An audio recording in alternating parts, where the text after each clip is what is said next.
Buenos días, soy Manuel Hernández y soy de Málaga, soy amigo y compañero de Javier, nos conocemos hace muchos años y me ha dado la oportunidad de venir aquí y poder compartir conmigo vuestro... Creo que de esto sabréis probablemente, muchos de vosotros sabréis más que yo, ¿no? Porque lo estáis viviendo en el día a día, yo no dejo... Lo veo en los libros, ¿no? Yo soy psicólogo, soy biólogo, así que os voy a dar un tostonazo sobre un poco el apego y la neurobiología del apego, todo lo que es el cerebro y demás.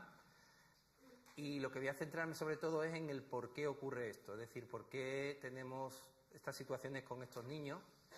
Y después Ana Badía, que es una compañera de MDR, que es una profesional como la Copa Un Pino, os explicará el cómo trabajar esto, ¿vale? Así que seguro que ella os va a dar un montón de respuestas. La idea en principio sería que yo diera el tostón y al final me hacéis preguntas, pero si alguien quiere preguntar algo y tal, pues no hay ningún problema, que me interrumpa y me diga lo que quiera, ¿de acuerdo? Vale. Voy a probar la máquina a ver si funciona. Funciona. Entonces, como he dicho, yo soy biólogo, soy psicólogo, una serie de circunstancias pues me llevó al tema de la neurobiología, que me encanta, y aquí hay una palabreja, que me encantan las palabrejas, queda muy bien, así queda uno muy culto y muy pedante. El cerebro de los seres humanos está formado por capas, ¿vale? Es decir, nosotros a lo largo de la evolución hemos ido cogiendo capas y hemos poniendo una capa encima de la otra, nos hemos desarrollando y sabe tal. Y hemos llegado a un punto en el cual es como si tuviéramos la carcasa de un Ferrari con el motor de un Sevilla, ¿vale? Es decir, tenemos cosas que funcionan muy bien y cosas que funcionan muy mal. Y es la unión, la comunicación entre estas diferentes partes lo que nos da problemas a los seres humanos. Por ejemplo, todo el mundo sabe que fumar es malo y da cáncer de pulmón, se lo dice el médico, pero después se lo piensa abajo en la puerta fumándose un cigarrillo. Hay una parte de mí que sabe lo que tengo que hacer y otra parte de mí que hace lo que puede o quiere o le apetece. Entonces, lo que yo planteo es que nosotros, gran parte de nuestro comportamiento, gran parte de nuestra biología, gran parte de nuestras emociones va a venir determinado por áreas del cerebro muy primitivas que vamos a compartir con el resto de los animales, ¿vale? Aquí tengo una prueba irrefutable que venimos de los primates y que compartimos emociones con los animales. Es decir, el niño cuando nace con áreas del cerebro que son muy primitivas, que están subdesarrolladas y que tienen unas emociones básicas. Os lo explico de una manera muy... Imaginaos que compráis un ordenador y os lo venden con el Windows.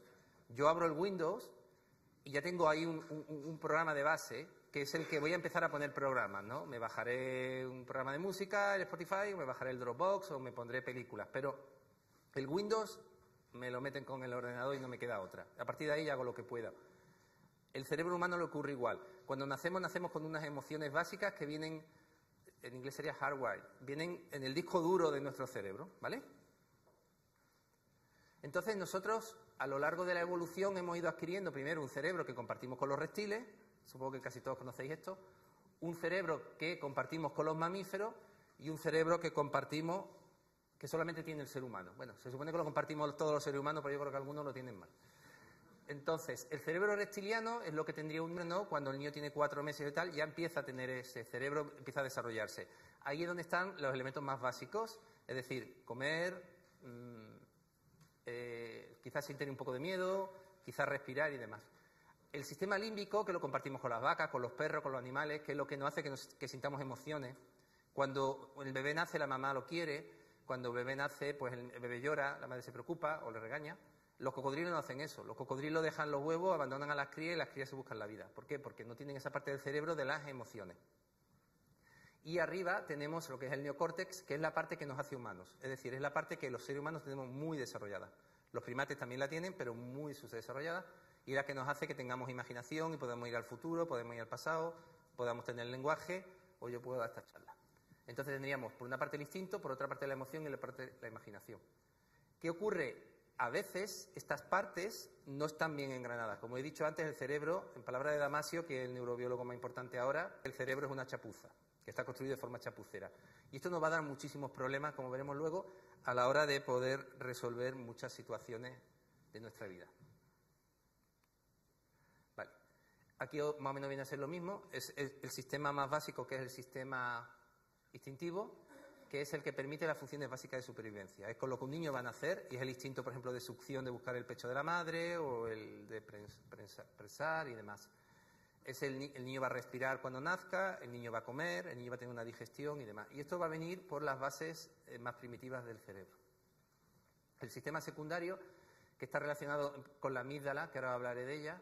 La amígdala no tiene nada que ver con las amígdalas de la garganta, que más de un paciente me ha dicho que se las quite. Digo, a mí me han quitado la amígdala. Digo, bueno, creo que no nos referimos a la misma. Amígdala significa almendra en griego, ¿vale? Y es una forma de almendra. Entonces, tenemos amígdala en la garganta, pero también tenemos una amígdala en el cerebro. Y el que se la hayan quitado, probablemente no pueda venir a consulta. La amígdala va a regular todo lo que es el miedo. Va arrollado en el nacimiento y poco después el niño ya puede sentir miedo. Y posteriormente el sistema terciario cognitivo. Los niños empiezan a desarrollar el sistema cognitivo a partir de los 2 años y medio. Hasta entonces no se desarrolla un órgano que se llama el hipocampo, que ahora lo enseñaré, que es cuando los niños empiezan ya a hablar, a balbucear y empiezan a reconocer cosas. Hasta los 2 años no. El sistema terciario cognitivo, el lóbulo prefrontal, se cierra a los 25 años. 27, 22... ¿vale? O sea que el cerebro es un órgano que se está desarrollando durante muchísimo tiempo, ¿vale? Y esto va a ser también muy importante. ¿Por qué? Porque un niño, obviamente, cuando nace, va a tener unos recursos muy escasos, va a depender completamente de su mamá y su papá, sobre todo el primer año de vida de su mamá.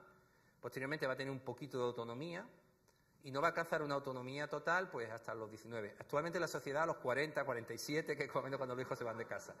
Pero biológicamente debería ser sobre los 18 o 20 años cuando ya tenga realmente la madurez. Bien. Para compliciente, podemos imaginar el cerebro como una tarta que tiene 3 capas, le ponemos un bizcochito, su chocolate y su nata, y ahí tenemos... También, si lo vemos desde arriba, el cerebro está dividido en 2 partes. Es lo que técnicamente se llama lateralización.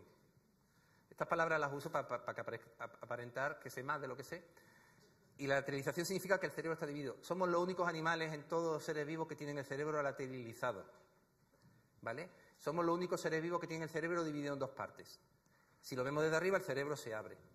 Y en medio hay unas fibras que lo unen, que se llama el cuerpo calloso. Lo importante de esto, ¿qué es? Que un hemisferio va a estar muy especializado en temas emocionales y otro hemisferio va a estar especializado en temas más cognitivos. Así que la conclusión es obvia. Hasta los 2 o 3 años de edad, el hemisferio izquierdo no empieza a desarrollarse. Es decir, el niño nace con un desarrollo principal del hemisferio derecho, que es donde se contiene todo lo que es relativo a las emociones, al afecto y demás, ¿vale? Entonces, el cerebro, escucharéis, ¿eres de hemisferio izquierdo o eres que tengo más desarrollado? Bueno, todo esto es cierto, pero lo que nos interesa a nosotros es que el cerebro se puede ver o bien como 3 capas o bien como 2 partes. Lo digo porque muchas veces vais a leer sobre el sistema límbico y tal y a lo mejor puede llevar a confusión. Entonces, el bebé cuando nace desarrolla muchísimo más el hemisferio derecho, que es el hemisferio de las emociones, y posteriormente, a partir de los 2 o 3 años de edad, empezará a desarrollar el otro hemisferio. Bien, ¿lo complico más todavía? Resulta que, si no me equivoco, todos los que tenemos cabeza tenemos cuerpo. Entonces, hay también el sistema nervioso central, la cabeza, se une con el resto del cuerpo. Si os gusta alguno de la filosofía, Descartes hablaba de que la mente y el cuerpo estaban separados y eran 2 cosas indistintas, ¿vale? Él hablaba de res cogitans y res extensa y hablaba de que el alma, creo que estaba, si no me recuerdo mal, en la glándula pineal, en la cabeza. Lo que él planteaba es que había una distancia insalvable entre el cuerpo y la mente. Todavía hay médicos que siguen defendiendo esto o que tratan al paciente como si el cuerpo y la mente fueran 2 elementos separados. 100% que cuerpo y mente van unidos. Todo lo que ocurre en nuestro cerebro tiene repercusión en nuestro cuerpo, todo lo que ocurre en nuestro cuerpo tiene repercusión en nuestro cerebro.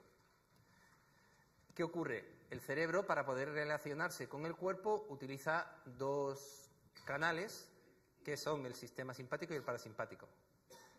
El sistema parasimpático es el acelerador y el sistema parasimpático es el de la calma. Es decir, vengo aquí, tengo que hablar a un montón de gente, no sé si os gustará, empiezo a ponerme nervioso, se me activa el simpático, empiezo a sudar, empiezo a pensar, madre mía, vamos, ¿cómo sale esto? Sale bien, tal, todo el mundo le gusta, me relajo, qué bien, se activa el parasimpático. ¿Vale? Entonces, el niño, cuando es pequeñito, ya nace con un sistema simpático y parasimpático, es decir, nace con un acelerador y un freno que va a regularse con el cuerpo. Ahí veis toda una serie de órganos y por eso las personas que tienen estrés tienen después problemas de colon irritable o problemas de diabetes o problemas de tal. Cuando vas al médico y no te encuentras nada, dices, eso es estrés, ese sistema. ¿Vale? Entonces, un ser humano tiene unas emociones que están relacionadas con el sistema límbico y con la parte del instinto, tiene unas condiciones, es decir, que son los pensamientos, lo que yo pienso, lo que yo creo, son mis opiniones, ¿no? Si quiero votar a un partido político o a otro, o prefiero no votar a ninguno. Tengo un cuerpo, Hasta donde yo sepa, todos tenemos cuerpo. Unos cuerpos están mejores que los otros, el mío está en decadencia, pero todos tenemos cuerpo. Y la mente. La mente es la proyección que yo hago de todo eso, es decir, cómo yo evalúo la realidad. ¿Me explico? Es decir, ¿qué interpretación hago yo de la realidad de lo que está ocurriendo? Bien, mientras más equilibrado esté el sistema, más fácil será que las proyecciones que yo haga de la realidad sean más acertadas. Si alguna de estas partes están desreguladas, bien estoy desregulado emocionalmente, bien está desregulado mi cuerpo, bien están desreguladas mis condiciones, entonces será muy difícil que yo pueda relacionarme conmigo mismo, me sentiré mal, haré cosas que no tienen ningún sentido. Cuando algunos de estos fallos son orgánicos, por ejemplo una esquizofrenia, hablamos de una enfermedad orgánica, y cuando ocurre, como veremos luego, por problemas en el desarrollo y en la infancia y en la relación con los cuidadores, entonces hablamos de trastorno de apego. Bien. ¿Por qué opongo esto? Porque la memoria es fundamental, es decir, todo es memoria. Todo lo que nosotros lo hacemos en función de lo que sabemos. Todo lo que pensamos sobre el futuro lo hacemos en función de lo que hemos aprendido. La memoria es vital. Sin memoria no podríamos existir. Todos los animales, absolutamente todos, hasta los más primitivos, quizás los virus no, pero por eso no se consideran seres vivos, tienen algún tipo de memoria. Bien. Hablamos de memoria inconsciente cuando hablamos de una memoria que está relacionada, ya lo sabéis, con el cerebro reptiliano o con el cerebro. Y hablamos de memoria somática cuando hablamos de una memoria que es relacionada con el cuerpo. Entonces, si yo tengo 4 años y se ríen de mí en clase los niños, cuando tenga 50 años y vaya a dar una charla al público, me va a empezar a doler la barriga. ¿Por qué? Porque cuando tenía 4 años me dolía la barriga. Y el cuerpo va a guardar memoria de ese trauma. Y esto va a estar muy relacionado con lo que veremos luego con lo que es la ansiedad. La memoria procedimental es la tendencia que tenemos a hacer las cosas siempre de la misma manera. Cada vez que me toca hablar en público, me voy corriendo y desaparezco. Y mientras más lo hago, más tiendo a repetirlo. ¿Vale? La memoria consciente es lo que las personas nosotros sabemos de nosotros mismos. Por ejemplo, me duele la barriga y tengo que ir al digestivo porque creo que he comido algo que me ha sentado mal. La memoria semántica es lo que yo recuerdo, las fechas, las palabrejas esas raras que os pongo. Y la memoria episódica es cuando yo os cuento algo de mi vida. Cuando tuve 13 años, mi madre me mandó a Inglaterra. Tienen solo memoria inconsciente. Nosotros tenemos memoria inconsciente y también memoria consciente. Y la forma en que se relacionan estas dos es lo que nosotros llamamos una memoria integrativa o de trabajo. Bien, las personas con trastornos psicológicos tienen muchísimos problemas para poder regular estos dos tipos de memoria. Por ejemplo, una persona que tenga un trauma, yo tengo personas que han sido abusadas sexualmente y olvidan que han sido abusadas. Vienen a consulta, están fatal y en la consulta empieza a salir que ha habido un abuso sexual. O hay personas que pueden tener unos dolores enormes y van al médico y no saben de qué son esos dolores. O puede haber personas que tengan pues ya Alzheimer o cosas así, que ya perderían esa memoria consciente. Es decir, la memoria integrativa es lo que va a hacer que una persona pueda relacionarse consigo mismo y pueda relacionarse con los demás. Y los niños que tienen trastornos de apego carecen de esa capacidad de memoria integrativa. Bien. Aquí os pongo una cabeza que está en inglés, así que estoy en ello, estoy aprendiendo. Tengo mis 2 hijas que están por aquí en la charla, que me van a enseñar a manejar el PowerPoint muy pronto. Sabéis que ahora las generaciones nuevas saben mucho más que los padres en muchas cosas, ¿no? Yo ya, como ya después de los 16 años descubrí que cada vez sabía menos, ya sé que no sé nada. El corte orbitofrontal es lo que tiene relación con lo que llamamos las neuronas de espejo. Todavía he hablado de las neuronas de espejo, ¿verdad? El corte orbitofrontal está aquí encima de los ojos y lo que hace es que es lo que nos ayuda a poder empatizar con los demás. Y también a poder regular nosotros mismos, saber cómo yo me siento y entonces saber cómo se tienen que sentir los demás. ¿Vale? La amígdala es el órgano que hablaba antes que regula el miedo. La amígdala me avisa de cuando algo es peligroso o cuando algo puede ser malo. Y el hipocampo regula la memoria, pero regula lo que hablamos de la memoria cognitiva. Es decir, yo tengo una memoria emocional y tengo una memoria cognitiva. ¿Qué ocurre si yo estoy delante de un peligro? Imaginaros que estáis en el Serengeti, a mí también, claro, y estamos todos allí y aparece un león. Claro, en ese momento, digo, coño, vamos a salir de aquí corriendo porque el león nos va a comer en cualquier momento. Entonces, normalmente cuando yo corro delante de un león, no me pongo a calcular a qué distancia está el árbol y en una ecuación de velocidad-tiempo cuánto tardaría en llegar teniendo en cuenta la velocidad del león y la mía. Corro que me pincho. Entonces, en ese momento lo que se activa es la amígdala, porque lo que se activa son las áreas más primitivas del cerebro y el hipocampo se desactiva. Y a lo mejor puedo estar en lo alto del árbol y no recordar ni siquiera cómo llego al árbol. Es decir, las personas que tienen una emoción activan más la amígdala y activan mucho menos el hipocampo. Por eso las personas que tienen, por ejemplo, mucho estrés, los niños que tienen problemas en el colegio, que te lo llevan a academias, te lo llevan a tal, y dice, me duele la barriga, como decía una madre el otro día, ¿no? Y lo voy a llevar al digestivo, digo, me parece que tu hijo lo que tiene es ansiedad. Efectivamente, tenía pánico a que el padre la regañara a esa niña, era una niña.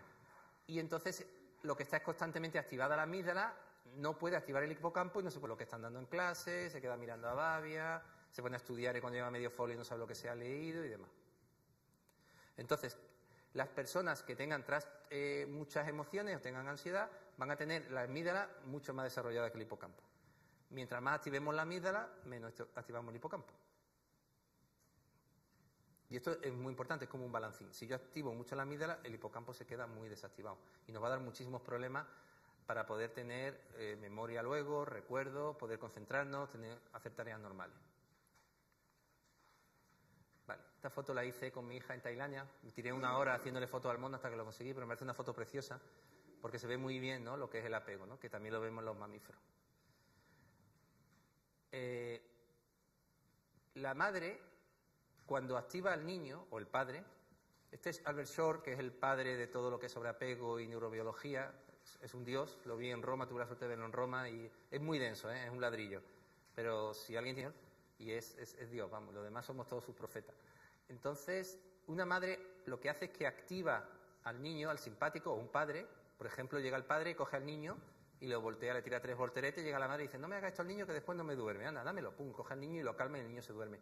¿Qué está aprendiendo el niño? El niño está aprendiendo que puede activarse y puede desactivarse. Es decir, todo el aprendizaje que haga el niño en los primeros años, todos esos programitas que le vamos a poner al Windows, lo van a hacer a través del padre y de la madre. Y por eso es tan vital la relación entre el padre y la madre. Imaginemos una madre que el niño se ha hecho caca, empieza a llorar y la madre empieza a gritarle, hay que ver, otra vez te has vuelto a cagar, yo no tengo dinero para pañales, pues ahora te va a quedar con la caca pegada al culo. ¿Qué está haciendo ese niño? Se está activando, pero nadie lo está desactivando, nadie lo está relajando. Ese niño va a tener la amígdala hiperactivada, el hipocampo no le va a funcionar y el córtex frontal ni hablamos. ¿Qué va a ocurrir? Cuando el cerebro es muy puñetero porque tiene una cosa que se llama el kindling. Kindle es estos libritos de Kindle, significa chispazo. El kindling es cuando se dan muchos chispazos. Cuando algo ocurre en nuestro cerebro varias veces, la probabilidad de que vuelva a ocurrir aumenta exponencialmente. Es decir, si yo voy a mi casa siempre por la misma calle y me hacen obras, me hacen una putada enorme porque ya no sé por dónde tirar, porque siempre voy por allí. En las enfermedades ocurre igual. Si a un niño se le ha activado muy frecuentemente el simpático, pero nadie le ha desactivado nadie le ha activado el parasimpático, es decir, nadie le ha enseñado a relajarse, el niño está siempre tieso, excitado, y no sabe cómo relajarse porque nadie lo enseñó. Hay niños que están empanados y ahora os explicaré luego por qué. Pero lo que quiero que quede claro es que el padre y la madre le van a enseñar al niño a manejar el acelerador y el freno. Y si nadie le enseña, el niño no puede aprender. Si no hay memoria, es imposible hacerlo. Aquí vemos una foto de una madre con un hijo y este cuadro es de Shore, porque lo que explica muy bien es cómo la madre y el hijo intercambian las miradas, cómo los dos se regulan. Se ve que cuando un padre y una... Yo hablo de la madre porque es machista, pero el córtex frontal de la madre se activa con el córtex frontal del niño, los dos, las miradas de los dos se regulan. El oído, la voz de la madre, la prosodia de la madre hace que el niño, al oírla, madure también las áreas cerebrales y la verbalización de la madre, el oído y la vista y también el tacto, ¿vale?, que está aquí. Bien, ¿qué ocurre? Esto, activar estas áreas de cerebro, este hemisferio izquierdo en la infancia, perdón, el derecho, a través de la mirada de la madre, a través de la verbalización de la madre, a través del tacto de la madre, va a hacer que se desarrolle ese equilibrio del que estamos hablando. Hay un nervio que se llama el nervio vago, no porque sea vago, sino no sé por qué se llama así, que es lo que regula, es lo que hace que se una el cerebro con el cuerpo. Es eso que hablamos del simpático y el parasimpático. Y solo se va a activar si la madre está presente. Si hay esa mirada, hay ese tacto y hay esas verbalizaciones. Me gusta mucho el arte. Magritte es un pintor francés del 19. Creo que está en el Museo d'Orsay, en París. Y lo que viene a reflejar es esto, ¿no? Es la relación entre... Da un poco de grima, pero esta sería el bebé y esta sería la madre. Y cómo las cabezas de la madre y el hijo se intercambian. Es decir, a nivel neurobiológico, la madre y el niño los primeros años son solo uno. El aprendizaje es vital y es solo uno. No hay diferencia entre madre e hijo a nivel neurobiológico en el niño. Si mi madre se enfada, yo me enfado. Si mi madre está triste, me pongo triste. Si mi madre está contenta, yo estoy contento. Bien, aquí otro órgano que quería hablaros que se llama la ínsula. Se llama la ínsula porque está en mitad del cerebro, allí en medio, y está muy relacionado también con todo lo que es relativo al dolor. Cuando una persona se quema, obviamente le duele la mano, ¿verdad? Pero esto es una sensación que se tiene aquí arriba, en la corteza somosensorial. Es decir, me duele la mano, me voy a poner crema. El dolor emocional regula lo que es la ansiedad. Entonces, cuando a alguien le duele la barriga porque tiene ansiedad, lo que se va a activar es la ínsula. Si a alguien le duele el pecho porque está frustrado, porque tiene miedo, lo que se activa es la ínsula, ¿vale? ¿Qué ocurre si una persona tiene defectuosa la ínsula? Bien porque tiene un tumor, bien porque la han tenido que operar, bien por lo que sea, una lesión.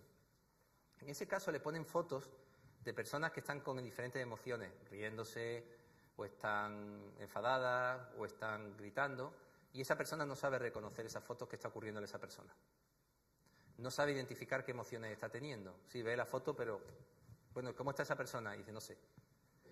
¿Qué significado tiene eso? Que si yo no puedo reconocer mis propias sensaciones, yo no voy a ser capaz de reconocer las sensaciones de cuando sea más adulto en otras personas. Es decir, niños que de pequeños no se han podido aprender a regularse, no han podido desarrollar bien esa memoria somática, saber empatizar con los demás. No van a saber cómo actuar con los demás. A lo mejor el otro va a estar enfadado y ellos van a hacer broma, o el otro va a estar haciendo broma y él va a estar enfadado. Van a ser incapaces de poder regularse. Tengo que mejorar mi PowerPoint. Ahí es córtex. Cuando tenemos miedo, existen dos vías para poder activar la dichosa amígdala. Por ejemplo, yo veo una serpiente. Esto pasa por un órgano que se llama el tálamo, que ya hablaremos luego después de él, y esto manda una información a la córtex y dice, oye, ahí hay una serpiente. Yo, como soy biólogo, digo, ¿será una culebra o será una víbora? Entonces me acerco y mi hija me dice, no se te ocurra, papá, siempre igual. No, aquí en esta zona de aquí no hay víbora. Hasta que un día me equivoqué y me piqué una. Pero puedo evaluar si hay un peligro o no hay un peligro. ¿Vale? El pensamiento, el miedo, por ejemplo, no sé si voy a poder pagar la hipoteca o tengo miedo de que Trump gane unas segundas elecciones, también va a activar al córtex y también va a ir a la amígdala. Es decir, la amígdala se puede activar porque hay un miedo y se activa, o porque yo mismo lo activo pensando en un futuro negativo o en algo del pasado y activo la amígdala. Pero también hay una activación de la amígdala que es instantánea, que es que me dan un susto y pego un repelús, o ocurre algo y tengo que reaccionar muy rápido. Entonces, una de las cosas que es también muy importante es el circuito del pánico. El pánico no es lo mismo que el miedo, ya os lo explicaré luego. El pánico es la sensación que tiene un mamífero cuando le separan de su mamá. Si vamos al Serengeti otra vez y estamos en el Serengeti y una cebra de un mes se pierde. Esa cebra no puede sobrevivir más de 30 a 40 minutos sola. Entonces esa cebra se va a quedar paralizada y lo que va a hacer es estarse quieta a ver si su mamá la vuelve a encontrar. Si la mamá no la encuentra, empezará a moverse e intentará encontrarla. Y si no puede, empezará a gritar llamando a la mamá. No sé cómo llaman la cebra, pero será algo así como... "Ruah, ruah". En ese momento en el Serengeti significa avisar a todos los depredadores, por favor, aquí hay carne fresca, ¿no? Es tal la necesidad de volver a recuperar el vínculo con la madre que va a hacer lo que sea, incluso poner su vida en peligro. A eso es lo que llamamos nosotros pánico, que no tiene nada que ver con el miedo. Es decir, el pánico es la sensación de ruptura en el apego, que como veremos puede ser real o imaginaria. Mi madre no está, mi padre no está, o mi madre está, pero es agresiva o es negligente. Y esto es fundamental para que podamos entender qué ocurre con los niños. Los niños no tienen miedo, tienen pánico. Pueden tener miedo, claro que pueden tener miedo, porque el miedo puede ser, por ejemplo, a quemarse o puede ser miedo tal. Pero cuando es en relación a los cuidadores, entonces hablamos de pánico. Bueno, aquí me tiene que ayudar Javier, dale al vídeo. El vídeo está en inglés, no es necesario entender lo que dice, es más que veáis lo que ocurre. El experimento es un experimento que hicieron en los años 70. Pero un segundillo lo cuento porque lo van a... hasta los años 70 se pensaba que los niños querían a los papás y a las mamás ropa y los alimentaban y tal, ¿vale? Pero a este hombre se le ocurrió hacer un experimento que era coger a una mamá que estaba jugando con un niño y en un momento dado se queda seria y ver cómo reacciona ese niño. A mí cuando los pacientes me dicen en la consulta, no, nosotros nos peleábamos en casa, pero el niño se entera, no se acuerda porque era muy pequeño, yo me echo a temblar. Porque vais a ver una niña de 1 año cómo reacciona. Y después de un momento dado te pediré que lo pares para enseñar una cosa. Dale, por favor. To the emotions and the reactivity and the social interaction that they get from the world around them. This is something that we started studying 34 years ago, when people didn't think that infants could engage in social interaction. In the still face experiment, what the mother did was she sits down and she's playing with her baby who's about a year of age. And she gives a greeting to the baby gives a greeting. This baby starts pointing at different places in the world, and the mother's trying to engage her and play with her. They're working to coordinate trabajan juntos, se coordinan, ¿verdad? And their intentions, what they want to do in the world. And that's really what the baby is used to. And then we ask the mother to not respond to the baby. The baby very quickly picks up on this. And then she uses para un momento, Javier, ahí, por favor. Mira, eso es lo que quería... Ay, disculpa. A ver si no... A ver. Ahí, dale otra vez y lo ponemos en ese punto. Babies this young are extremely responsive to the emotions and the reactivity and the social interaction that they get from the world around them. This is something that we started studying. No, vale. 34 years ago, when people didn't think that infants could engage in social interaction. In the still face experiment, what the mother did was she sits down and she's playing. Como lo vais a ver 2 veces, lo explico. Como veis, la mirada de la niña y de la madre está constantemente. La madre sigue la vocalización de la madre. La niña señala y la madre mira. Es decir, están constantemente coordinándose el uno con el otro. Their emotions and their intentions, what they want to do in the world. And that's really what the baby is used to. And then we ask the mother to not respond to the baby. The baby very quickly picks up on this. And then she uses... Fijaros cómo la niña ya no mira a la madre. ¿Os dais cuenta cómo la niña evita la mirada de la madre? Luego, cuando sean adultos, lo que llamaremos vergüenza. Pero aquí lo que ya siente la niña es que no tiene que mirar a la madre. La mirada de la madre ya le está haciendo daño. ¿Por qué me haces esto? ¿No? Y evita la mirada de la madre. To try and get the mother back. She smiles at the mother. Intenta recuperar el vínculo con la madre. She points because she's used to the mother looking where she points. Si queréis Kleenex. The baby puts both hands up in front of her and says, "What's happening here?"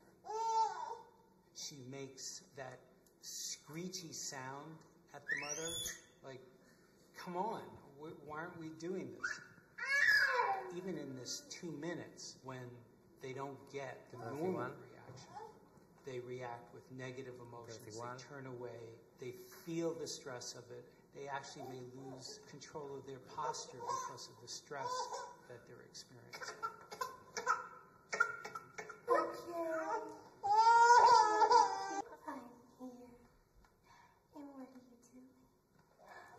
¿Ves cómo rápidamente la niña vuelve a recuperar el vínculo?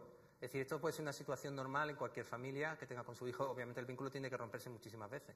Es como cuando un niño no lo queremos llevar a la guardería y cuando tiene 6 años lo llevamos al colegio y siempre se pone malo. Claro, no ha creado un sistema alergógeno adecuado para poder defenderse de diferentes virus y tal, porque el sistema inmunitario nunca ha estado expuesto. Aquí ocurre igual, es decir, que un niño esté expuesto a diferentes traumas es sano, es muy bueno, porque le va a hacer fuerte. Si lo sobreprotegemos, como veremos luego, lo que vamos a dar es otro tipo de trastorno.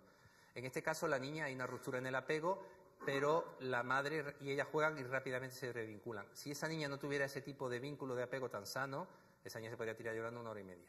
En este experimento es una niña de 1 año durante un solo minuto. Un solo minuto. Imaginaos lo que tiene que ser una niña que esté viviendo un niño durante días y semanas y meses.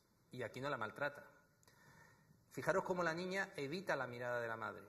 Cómo la niña coge y no es capaz de mirar a la madre. Tuosa, mira hacia afuera. La mirada de la madre le hace daño. Por eso cuando vienen niños con temas de vergüenza y tal, hay que explorar siempre la vinculación del apego. Bueno, yo creo que siempre que viene alguien a consulta hay que explorar el apego, pero vamos, en estos casos más todavía. Bien, ¿qué ha ocurrido con esa niña? Bueno, aquí ya el PowerPoint se volvió loco. Va a tener que devolverle la entrada. La culpa es de mi hija, que están por ahí, que no me enseñan bien. Ay, disculpa. Bien, cuando existe el circuito del pánico se activa la amígdala, es una ruptura del apego, se activa la amígdala, se produce miedo y se produce dolor, y entonces el sistema nervioso autónomo comunica al cuerpo de que las cosas no están nada bien, empieza a sentir muchísima ansiedad, empieza a sentirme mucho malestar, ya habéis visto a la niña cómo se le cambia la cara, y lo que se activa primero es, voy a intentar buscar ayuda, lo segundo que se activa es salir corriendo o atacar, veo al árbol, pero claro, ¿qué ocurre si es mi padre o mi madre quien me hace esto? Ni puedo atacar, ni puedo huir. Y si el peligro continúa o es muy fuerte, lo que se produce es una congelación, una inmovilización. El niño se queda completamente congelado. Antiguamente los orfanatos, bueno, y en muchos sitios todavía, llevan al niño y el niño está llorando 1 día, 2 días, y al segundo día el niño ya deja de llorar y dice todo el mundo, ya se ha calmado, ya está muy bien. No, el niño está completamente congelado, traumatizado. Es decir, el niño está con un estupor que está muy traumatizado. No hace nada. Y esto lo vamos a encontrar en muchos de los niños con trastornos de apego que se congelan. Tengo una paciente que venía ya adulta, su novia era muy agresiva, era lesbiana, su novia era muy agresiva y la novia en un momento dado cogía y decía que se iba a tirarse por un balcón y ella tenía que agarrarla, ¿no? Y ella se quedaba fría como el hielo y la novia le decía, es que tú eres muy fría, tal. Digo, tú no eres fría, es que te congelas. Esta mujer, en su infancia había sido muy agresivos con ella, cuando había problemas se congelaba. ¿Por qué me congelo? Porque si mi padre me está pegando gritos, congelarme es una buena opción, porque si a lo mejor protesto me va a empezar a dar guantazos. Entonces, la congelación es tan traumática como vamos al colegio y vemos a esos niños que tiran pizarras al profesor y le pegan y cogen a la niña delante y le tiran de las coletas y escupen y lo expulsan. Los padres llaman a tutoría, todo el mundo está muy preocupado. Pero el niño ese que está en la esquina, que no da un ruido, que no se mete con nadie, que no levanta la voz, que es el típico que le hacen bullying, a ese nadie le hace caso, normalmente, porque no da problema. Pero ese niño está tan traumatizado o más que el que está montando el pollo. Porque el que está montando el pollo todavía está intentando arreglar algo. El otro ya ha perdido la esperanza.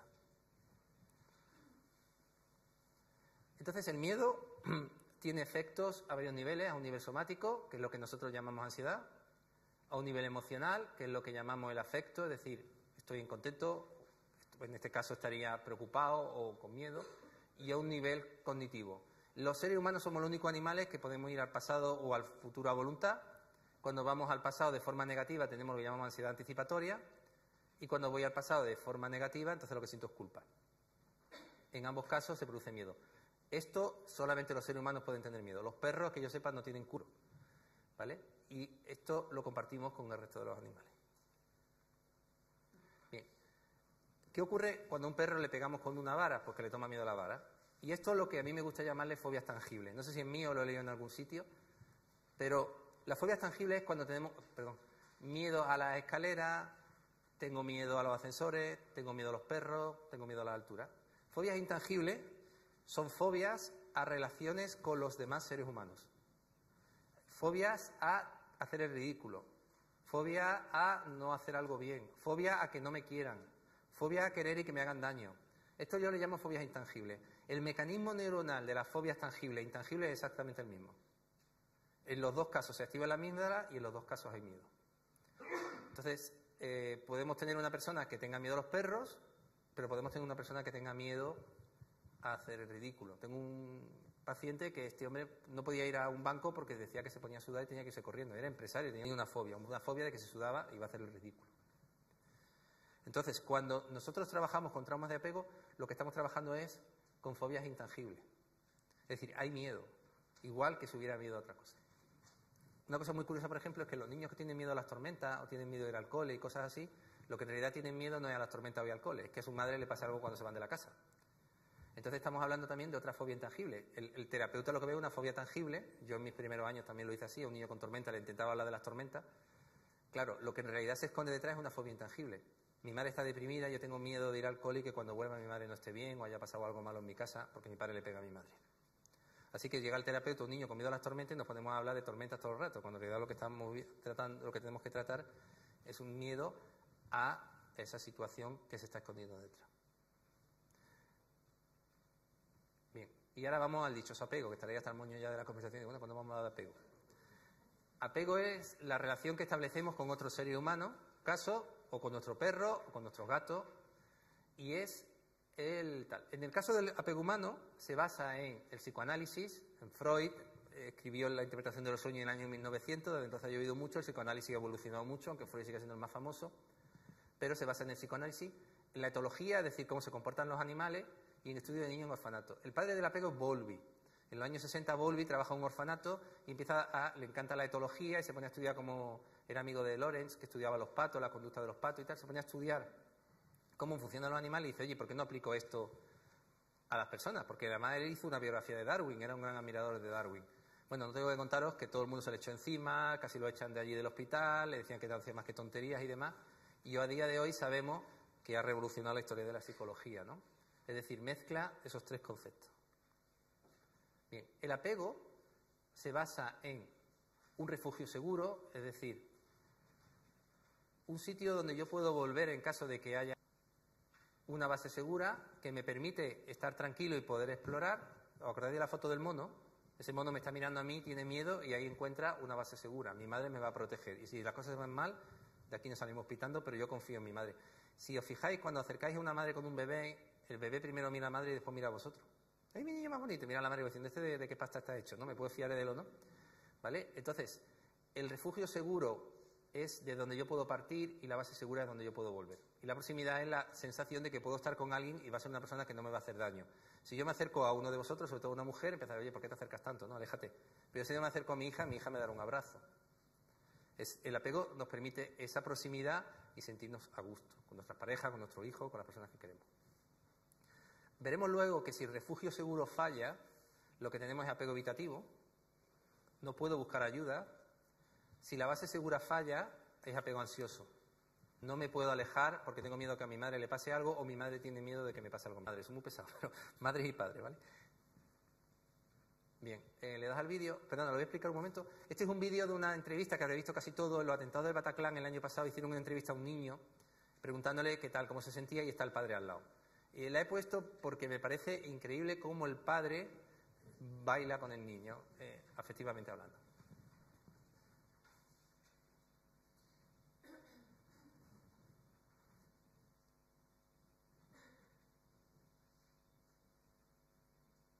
Tu comprends ce qui s'est passé? Tu comprends pourquoi ces gens, ils ont fait ça? Oui, parce qu'ils sont très très très méchants. Les méchants, c'est pas très gentil, les méchants. Et il faut faire vraiment attention parce qu'il faut changer de maison. Mais non, t'inquiète pas. On n'a pas besoin de changer de maison. C'est la France, notre maison. Mais il y a des méchants, papa. Oui, mais il y a des méchants partout. Ils ont les pistolets, ils peuvent nous tirer dessus parce qu'ils sont très très méchants, papa. C'est pas grave, ils ont des pistolets, nous on a des fleurs. Bah les fleurs, ça fait rien, c'est pour. Si, regarde, tu vois, tout le monde pose des fleurs. Oui. C'est pour combattre les pistolets. C'est pour protéger. Voilà. Et les bougies aussi. C'est pour ne pas oublier les gens qui sont partis.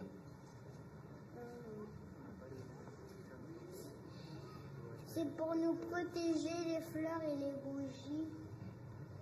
Oui.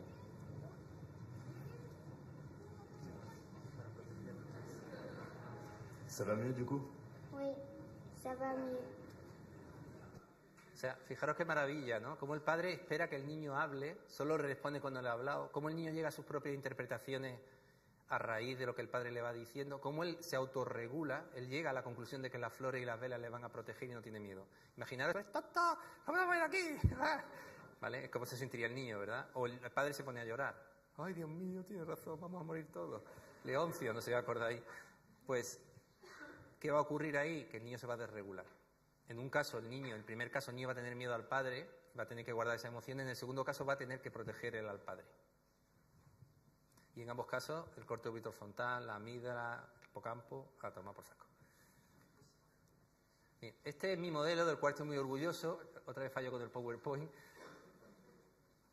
En el cual he relacionado yo lo que es la pérdida del apego, como he explicado, puede ser real o puede ser imaginaria. Es decir, mi madre no está en casa, pero está todo el día trabajando, o puede ser imaginaria, es decir, mi madre está en casa, pero se pasa el día viendo telenovela o está deprimida, tumbada en el sofá. Mi padre se ha muerto o nos ha dejado, o mi padre, cada vez que viene a casa, monta el pollo y termina peleándose con mi madre. Como me decía un paciente, yo cuando mi padre entraba a casa, tenía 8 años, miraba a mi padre para saber la cara que los próximos 4 días nos esperaba buena. Eso es pánico. ¿Vale? El circuito del pánico se construye sobre el circuito del miedo, y esto es muy importante, el circuito del miedo siempre va de la mano de la rabia. La rabia, la frustración, la impotencia son sinónimos. ¿Vale? El miedo y la rabia siempre van juntos. Y como veremos luego, la rabia puede ir hacia adentro o puede ir hacia afuera. Puedo deprimirme si va hacia adentro o puedo agredir si va hacia afuera. ¿Vale? Está aquí puesto agresividad externa, agredo, agresividad interna, me autolesiono o me deprimo o me siento mal. Bien, estas 3 emociones las compartimos con todos los mamíferos. Son 7 emociones básicas, estas son 3 de ellas, que compartimos con todos los mamíferos. Pero hay 2 emociones que son secundarias, que solamente las tenemos los seres humanos, que son la culpa y la vergüenza. La culpa y la vergüenza son 2 emociones que solamente tienen, los seres humanos no tienen ningún animal, y como yo le digo a mis pacientes cuando me vienen a consulta, cuando tú vas en el tren y compras un billete, tienes que comprar 2 más, porque no imaginar, Manolo. La culpa es lo que yo me digo y la vergüenza es lo que yo siento. Bien, un niño que tiene una ruptura en el apego, porque la madre le ha dicho, papá, tengo miedo, anda ya, pa, toma la hostia. El niño ha tenido miedo, se siente frustrado, porque obviamente no entiende qué está pasando, pero quiere seguir apegado a su papá, quiere seguir queriendo a su papá. Los niños tienen muchísima neuroplasticidad, es decir, se adaptan. Manda a un niño de 4 años a China y veréis cuánto tardan en hablar chino. Me mandan a mí, vamos, y no soy capaz de pedir ni un café en un año. La neuroplasticidad en este caso juega en su contra, porque va a ser el niño el que se adapte a lo que quiere el padre. Y entonces sentir culpa y sentir vergüenza es un mecanismo de adaptación. Si mi padre me trata así es porque yo soy defectuoso. Si mi padre me hace esto es porque yo soy malo. Si mis padres se pelean y no me tienen en cuenta es porque yo debo ser muy malo. ¿Me explico? Es decir, la culpa y la vergüenza van a ser mecanismos de adaptación que se dan en el niño para poder adaptarse a lo que el padre está haciendo. El niño que hemos visto antes lo que va a ganar es confianza en sí mismo. Pero si el padre se pone a llorar o el padre le pega, no vuelvo a preguntar, no puedo confiar, no digo más que tontería, yo no valgo. De aquí da para una charla de 4 días, así que lo voy a dejar aquí. Bien. En función de cómo reaccione el niño, es decir, en función de cómo module la rabia, vamos a tener diferentes tipos de apego. Bien, el apego, Bowlby sacó 4 tipos de apego, y podéis decir, oye Manolo, cada niño es de su padre y de su madre, ¿no? Porque hay solo 4 tipos de apego cuando hay tantísimos niños o niñas. Por una sencilla razón, porque os acordéis del tipo de memoria. Cuando un adulto tiene 7 tipos de memoria, un niño solo tiene 3. Y cuando un niño nace, le damos leche y después le damos potito o papilla, no le podemos dar un bistec. Pues con la información ocurre lo mismo. El niño no puede digerir esa información que le estamos enviando. Entonces la va a coger, la va a triturar, la va a hacer pequeñita, se la va a tragar y la va a digerir. Cuando sea más mayor, a partir de la adolescencia, podrá empezar a digerirla. Pero hasta entonces no puede. Es como si nosotros le diéramos la información, él tiene que hacer un embudo y tiene que procesarla y comérsela a trocitos muy pequeñitos porque no puede. Apego. Apego seguro sería ese padre con ese niño digamos que tendría apego seguro. Apego evitativo. He aprendido a no confiar en las personas que quiero. Echo los bracitos y mi madre me dice, cariño, ahora no tengo tiempo para ti, tu padre viene y tengo que hacer las croquetas. Aprendo a comportarme como los demás esperan de mí, no como a mí me gustaría. Aprendo a inhibir mis deseos. Apego ansioso. Mis padres no me hacen caso, pero un día voy a la cocina, se me cae un plato y mi madre viene pegando gritos. El plato de la boda, la vajilla que me regaló mi bisabuela, te voy a matar. El niño dice, bueno, normalmente no me hacen caso, pero parece que cuando rompo platos sí que me hacen más caso. Así que voy a romper platos más veces y por lo menos me tendrán en cuenta. Porque el niño va a hacer lo que sea porque le tengan en cuenta. Y son estos pacientes que vienen allí, Manolo, por Dios, sálvame, de verdad no puedo más, eres mi última esperanza. Y de 17 psicólogos. Yo, bueno, ¿vale? El evitativo está allí sentado y usted tal, no, a mí no me pasa nada. ¿Y usted por qué ha venido? No, mi mujer que es muy pesada y me obliga a venir, pero vamos, yo en realidad no me pasa nada. ¿Y usted quiere arreglar algo? No, yo estoy muy bien. Y el colon irritable es inútil, no tienen ni idea. Vale. El apego desorganizado es la madre de todos los desastres. Es decir, nada funciona, ¿vale? Son niños abandonados, son niños que han sido maltratados, niños que han sido abusados y demás. Es decir, aquí no hay regulación ninguna. Ni puedo evitar ni puedo acercarme. Porque cuando evitaba me iba mal y cuando me acercaba me iba mal. Así que son niños que no saben si acercarse o evitar. A veces evitan cuando no deben, se acercan cuando no deben. Es un desastre. Así que el resto de la charla va a versar principalmente sobre apego desorganizado, porque es un poco lo que yo creo que os interesa más a vosotros. Entonces, el apego es la relación que establecemos. Lo normal sería que tengamos un apego seguro. Puede haber 3 tipos de apego en niños que sean inseguros, 2 que son malos y 1 que es gravísimo. También hay apego en los adultos, ¿eh? Los adultos también establecemos relaciones de apego con nuestras parejas, establecemos relaciones con nuestro hijo, con los compañeros de trabajo y demás, pero eso da para otra charla. Lo que es importante es eso, que somos nosotros los padres los que vamos a transmitir ese apego. Se hizo un estudio con mujeres embarazadas, qué tipo de apego tenía la madre y el padre, y acertaban con un 80% de probabilidad qué tipo de apego desarrollaría ese niño cuando tuviera 2 años. Un 80%.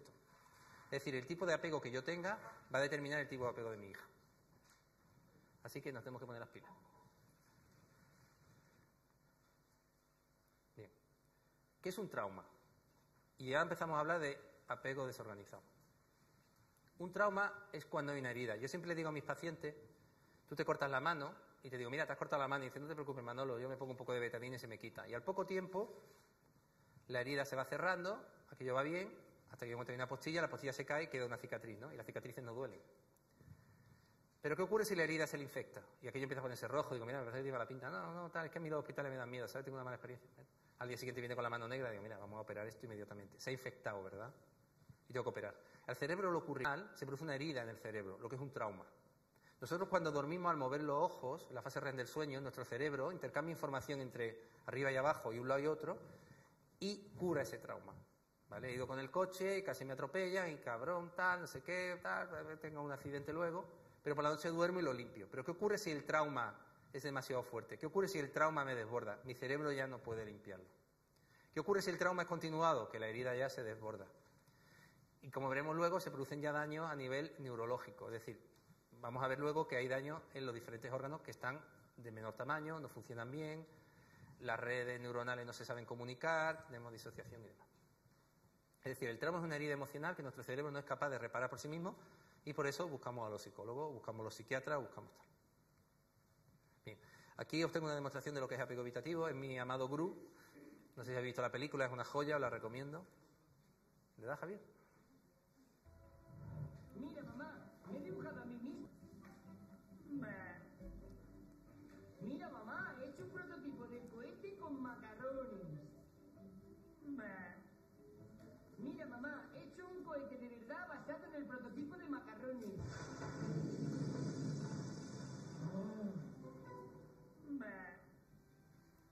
Bueno, Gru cuando es mayor quiere robar la luna porque quiere ser el villano más famoso del mundo para poder imaginar a quién se la quiere dar, ¿no? Eso es apego evitativo. O sea, nada de lo que yo hago es importante, nada de lo que yo hago os gusta, nada, nunca me apoyáis, me siento solo. Bien. Cuando queremos evaluar nuestro propio apego, pues esto, por ejemplo, son preguntas que nos hacemos. Esto puede causar muchas crisis en los matrimonios porque todo el mundo que lo lee le pregunta a la pareja, oye, ¿yo soy la persona con la que te gustaría estar? No, con mi prima. Entonces, cuidado, ¿eh? No quiero que salga de aquí más divorcio de lo necesario. Pero en principio serían preguntas que, por ejemplo, podemos hacer, ¿no? Y que podemos hacerle a nuestro hijo, ¿no? ¿Con quién tiene más apego? Yo iba en el tren ayer todo el rato jugando con la niña, la madre estaba como ausente, digo, curioso. ¿Con quién me gusta pasar mi tiempo? ¿Con quién echo de menos cuando estoy solo, tengo problemas? ¿Con quién sé que puedo contar cuando tengo problemas? ¿A quién te dirige para buscar consuelo? A lo mejor puedo responder la B a mi madre, la C a mi padre y tal. En muchos casos vamos a encontrar que los niños contestan todas mi abuela. Mi hija que están por aquí contestarían todas que yo, ¿verdad? Sin duda. Sabía. ¿Vale? Esto es el apego. Es decir, cuando tengo una alerta, cuando tengo un problema, ¿a quién voy a buscar para que me ayude? Y depende a quién. Voy a buscar a mi padre que me da muy buenos consejos, pero si me encuentro malita, pues voy a buscar a mi madre que es la que me cuida, porque mi padre me dice, eso no es nada. Te tomo una aspirina y largo. Y cuando hay problemas tal, los padres empiezan a trabajarlo, normalmente buscamos a la abuela o al abuelo. Bien, aquí tenemos el apego ansioso.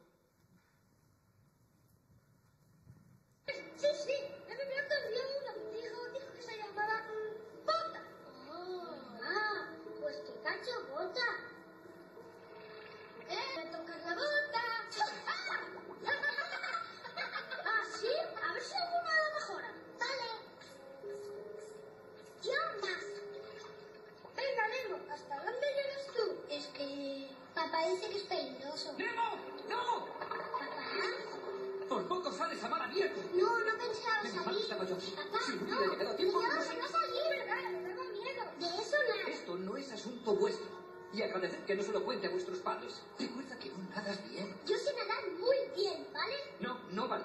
No deberías nadar por aquí. Tenía yo razón. Ya empezarás el colegio el año que viene o al otro. No, papá, solo porque a ti te da miedo el No mar. estás preparado y no vas a volver hasta que lo estés. Crees que puedes hacer de todo, pero no puedes. Nemo. Te odio. ¡No! hay nada que ver. Apartaos, poneos ahí. Disculpe, ¿puede ayudarle? Soy científico, ¿sabe? ¿Algún problema? Lo siento, no quería interrumpir, pero es que no es buen nadador y me parece que es un poco... Oiga, le garantizo que conmigo está seguro. Eso no lo dudo. Pero usted tiene muchos alumnos y es posible que lo pierda de vista. Y no digo que usted se despiste.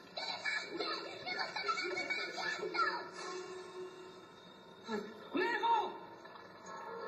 ¿Se puede saber qué haces? Te quedarás enganchado y tendré que ir a buscarte yo si no te encuentro otra vez antes. ¡Vuelve aquí!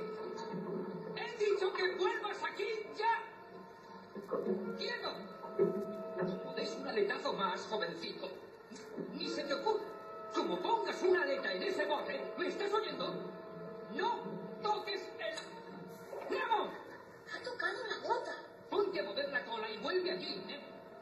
Eso es. Te has buscado un buen problema. ¿Me has oído?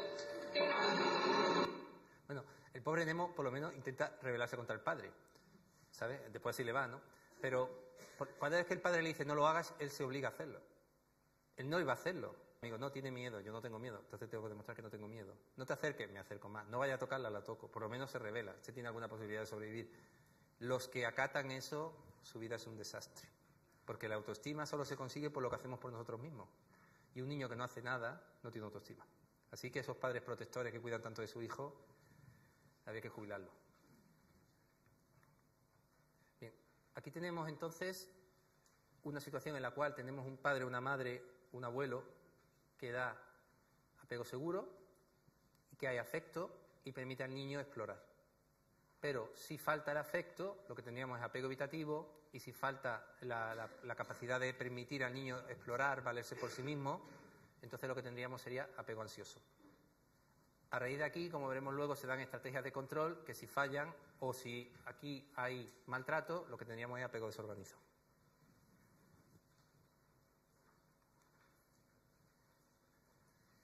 A ver, se le viene quedando con el de esto y después pues no es lo mío, ¿no?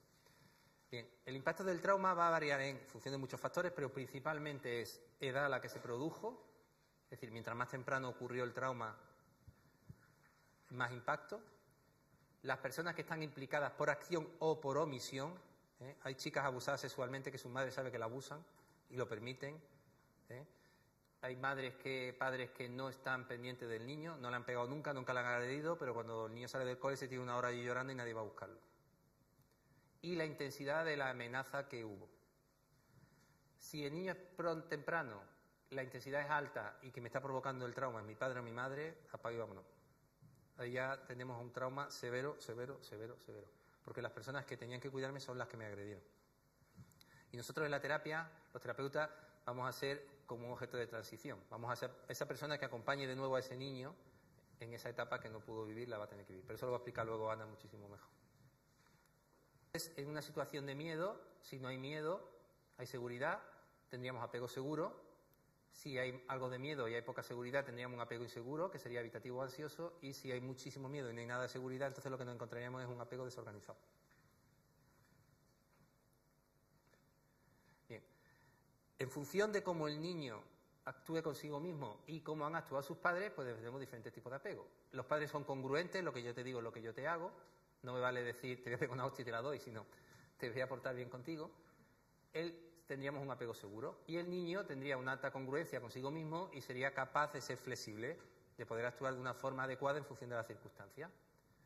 Si la congruencia es muy alta, mi padre me dice, tienes que estudiar y tal, pero le digo, papá, ¿puedo estudiar ya? ¿Puedo salir con mi amigo? No, tienes que seguir estudiando porque sacaste un 9 y hay que sacar un 10. Empezamos a tener ya un apego evitativo y lo que tenemos son personas que son controladoras. Si la congruencia es baja, es decir, pero no tenemos un apego ansioso, y si no hay ni congruencia ni flexibilidad, pues volvemos otra vez al apego desorganizado. Bien, Aquí hay un ejemplo de un apego desorganizado, es muy largo, lo voy a cortar, ¿vale? En un momento dado, pero esto sería un ejemplo, por ejemplo, ya de lo que podría ser un apego desorganizado.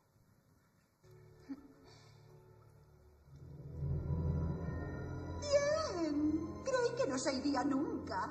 Madre. Hola, cielo. Pero yo no. ¿Cómo me has encontrado? Oh, ha sido muy fácil, querida. He seguido el sonido de la traición más mezquina y ruin y he dado contigo. Madre. Nos vamos a casa, Rapunzel. Ahora. Creo que no lo entiendes. He hecho un increíble viaje y he visto y aprendido muchísimas cosas. Y he conocido a alguien. Sí, a un ladrón. Qué orgullosa estoy. Vamos, Rapunzel. Madre, espera. Creo que le gusta. ¿Que le gustas? Por favor, ¿estás loca de atar? Pero escapar. Toda esta estúpida aventura demuestra que eres muy ingenua. ¿Por qué ibas tú a gustar? ¿Vale? Ahí, perdón.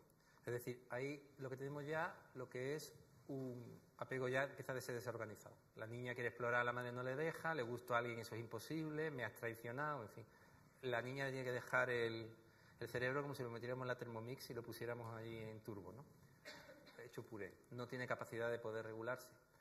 El apego desorganizado, y esta frase de González Marrodán, que seguro que Javier cualquier día lo trae a dar charlas, es un especialista en temas de apego, es un subtipo de apego y tal. Ay, perdón.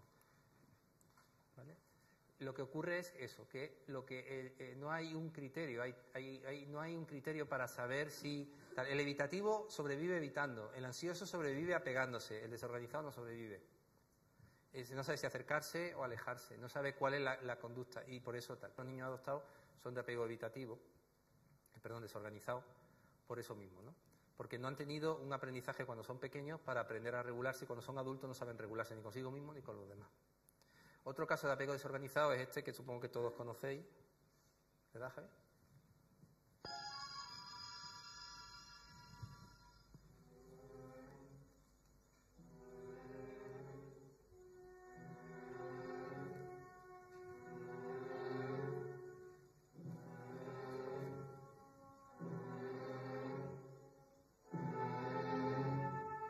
Mami, pronto, al bosque.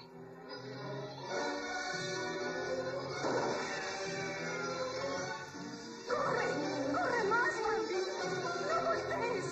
¡Más rápido! ¡Sigue! ¡Sigue! ¡Más!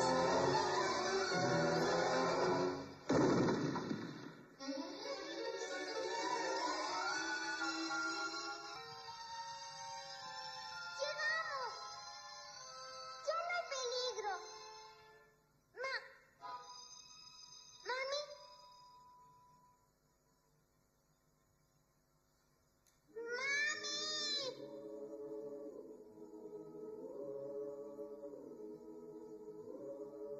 ¡Mamita, ¿dónde estás?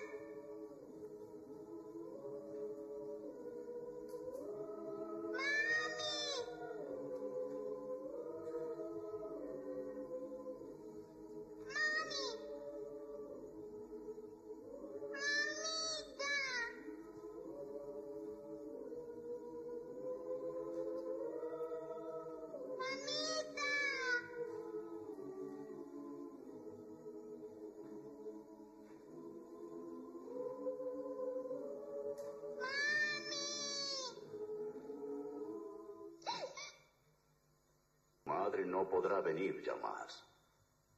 Los hombres se la han llevado.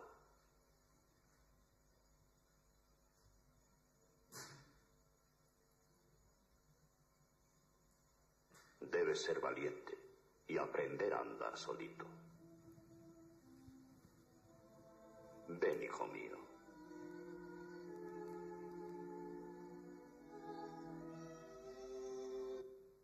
De apego no sé si vais a aprender algo, pero que Walt Disney era un psicópata, sí, ¿verdad? Aquí entramos con una figura que es la figura de la resiliencia. Resiliencia es un término que utilizan los ingenieros para saber la carga que puede soportar un edificio, según las plantas que tenga, qué material usar. Y lo utilizamos los psicólogos para saber la capacidad de resistencia de un niño. En este caso, esta sería una figura de resiliencia. He perdido a mi madre, pero tengo un padre protector que me va a cuidar y después voy a tener amigos, ¿no? Creo que sabía tambor, flor y tal, que eran sus amigos. Es decir, a veces una madre puede faltar o un padre puede faltar, pero se puede crear esa figura de resiliencia de una abuela adoptivo. Es decir, es una figura que viene a sanar ese daño. Vale.